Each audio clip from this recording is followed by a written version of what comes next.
아직까지도 한판승의 사나이 하면 확연히 떠오르는 사람이 있죠. 바로 올림픽과 세계선수권과 아시안게임 이 그랜드슬램을 이룬 유도의 이원희 선수가 떠오를 것입니다.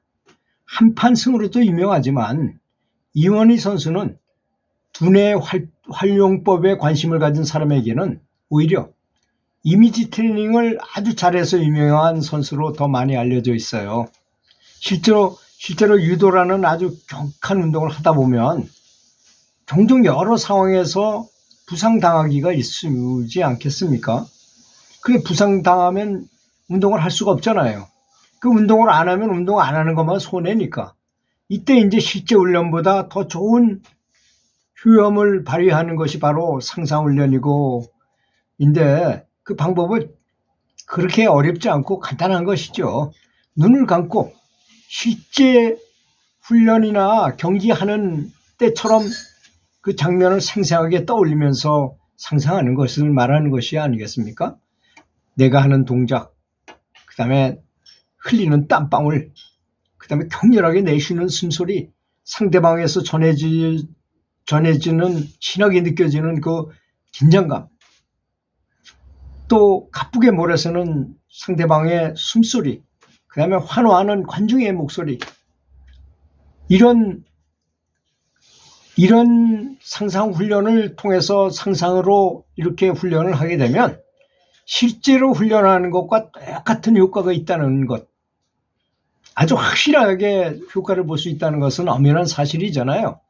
그래서 수능을 보기 전에 수험생이 수능 시험장에 딱 들어선 자기의 모습을 바라보고 시험지를 딱 받았을 때 어떤 문제가 나왔는가를 한번 상상해 보는 거야. 그러면 공부할 때 아주 확실하게 좀 더 생동감 있게 현실적으로 드러나는 것입니다. 그런데 문제는 뭐냐? 우리가 하는 연불, 이 연불 자체가 바로 상상훈련이라는 것에 문제가 있는 것입니다. 그러니까 가장 좋은 연불법이 무엇이냐고 물어본다면 당연히 관상연불인 것입니다. 관상연불이라는 것은 바로 부처님의 눈앞에 계신다고 생각하고 극락정토를 떠올리면서 아주 생생하게 생각하는 걸 말하잖아요. 그리고 실제로도 제가 영능자들을 많이 양성해가지고 여러 군데서 여러 상황에서 전혀 다른 사람한테서 여러 상황에 봐도 늘 마음속으로 부처님을 계속 부르면 부처님이 눈앞에 당장 나타나신다는 거. 오명즉지한다. 부르면 즉시 나타난다. 그런데 그거는 물론 부처님만 그런 게 아닙니다. 예수 그리스도를 불러도 예수 그리스도가 바로 눈앞에 나타나고 공자님을 불러도 공자님이 나타나시고 하다못해 다른 쌍욕을 하잖아요. 저놈 죽어라 하고 욕을 하면 거기에 맞는 악신이 나타나요. 정말로.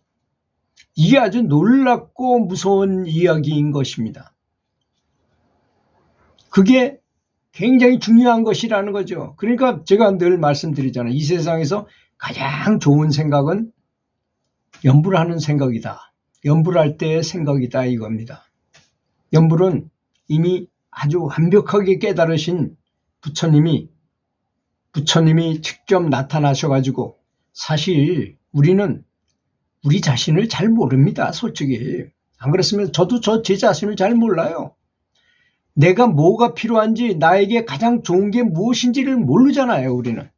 그러니까 그분이 나타나시면 부처님께서 나타나시면 부처님이 알아서 내가 부족한 부분을 채워준다는 것입니다. 내가 빚이 부족하면 빚을 주실 것이고 자비심이 부족해도 빚을 주세요. 자비의 빚을 주시는 거죠.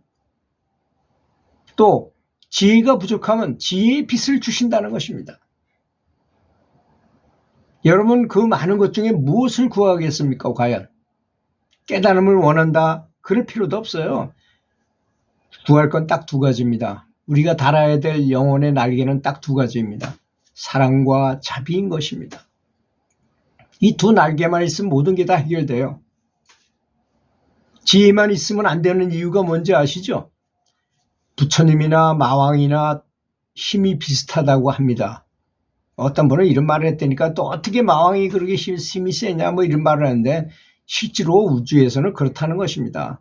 부정적인 힘이나 긍정적인 힘이나 최고봉에 올라가면 파워가 비슷한데 부처님과 마왕이 다른 점은 딱 한 가지입니다. 부처님에게는 자비심이 있고 마왕은 자비심이 전혀 없어요. 아주 냉정하고 살벌하고 엄격하고 그거밖에 없다는 것이 다른 점입니다. 그러니까 자비심이 없이 높은 등급에 올라가 봐야 무엇에 써먹겠습니까? 그 사랑이 없고 자비심이 없는 사람이.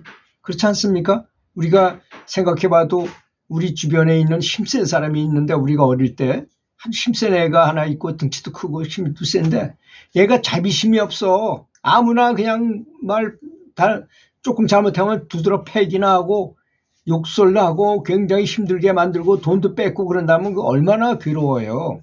그런데 힘도 좋고 싸움도 잘하고 그런데 성향이 너무나 자비스러워. 다른 애들이 그런 깡패 같은 애한테 혼나게 되면 그 애를 가서 구해주기 위해서 같이 그 애하고 같이 상대해주기도 하고 이런 자비심이 있는 사람.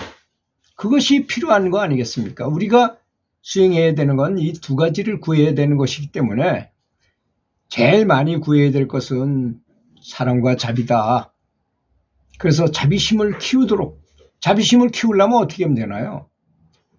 사랑은 줄수록 더 많아지고 줄수록 더 커져요. 그러니까 남을 위해서 기도를 많이 해라.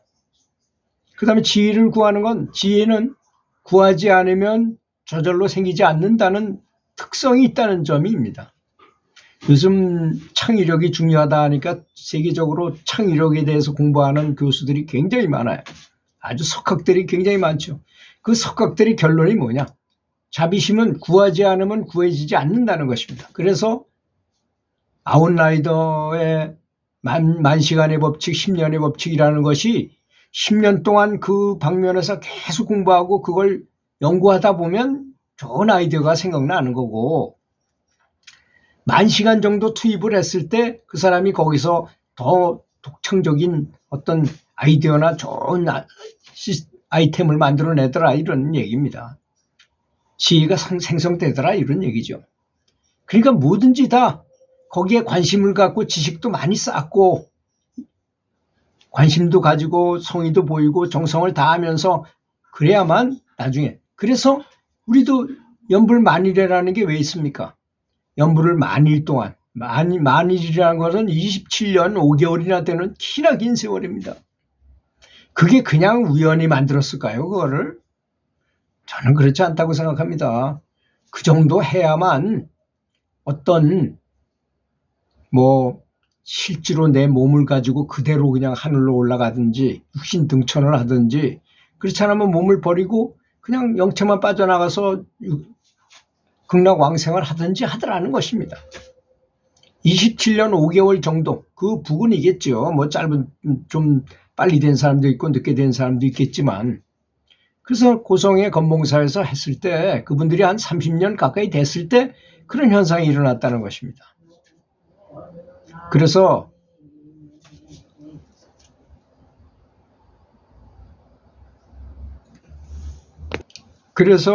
상상훈련은 굉장히 중요한 것입니다. 실제로 생생하게 바로 내가 화났을 때 어떤 사람 때문에 화가 나면 그 사람 얼굴이 떠오르잖아요. 그놈 때문에 그랬던 것처럼 내가 부처님을 명호를 부르면 부처님이 바로 눈앞에 계신다.